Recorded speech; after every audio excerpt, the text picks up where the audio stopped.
wanita Idris abanyarwanda benshi cyane abanyarwanda benshi bari kukubona noneho ndagira ngo bibwire wabwiye uriwe ese wiga mwese biri kujyamo ari ibintu bisanzwe niga siyatu none se urumva kujya ku ishuri abana bari mu muhanda wabwira abana bari mu muhanda ese n'izihe nyungu zirimo kwiga wabwira abana banze kwiga kwiga nyine harimo inyungu nyinshi harimo kumenya byinshi ndagira ngo ugaragarize abanyarwanda ibyo uzi ku myaka ya 13 ndagira ngo ikintu cya mbere nyine baranshutinga editinga video nayikora rero nk'abantu baba barakoreye babikoreye abandi kugira ngo abantu bagere kuri YouTube barebe ese ibyo wabikoze ku myaka ya 13 ndagira ngo bivuge ni benshi cyane nakoreye nka utamanisa ku komedi nkakorera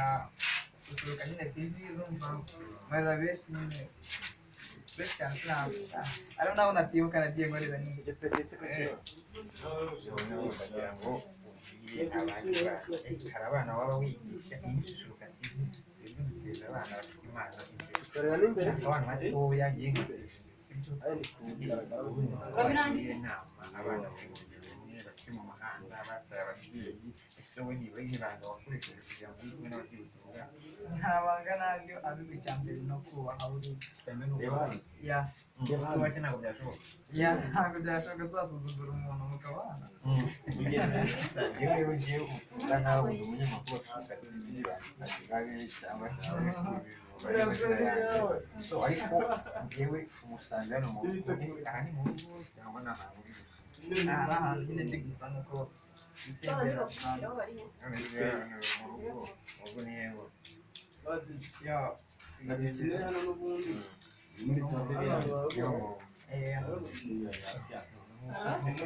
uburyo batanga nomero yawe kugira ngo ugomba kubona wamukura kandi umukora neza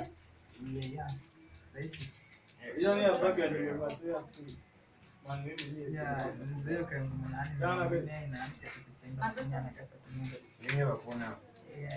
ciao ciao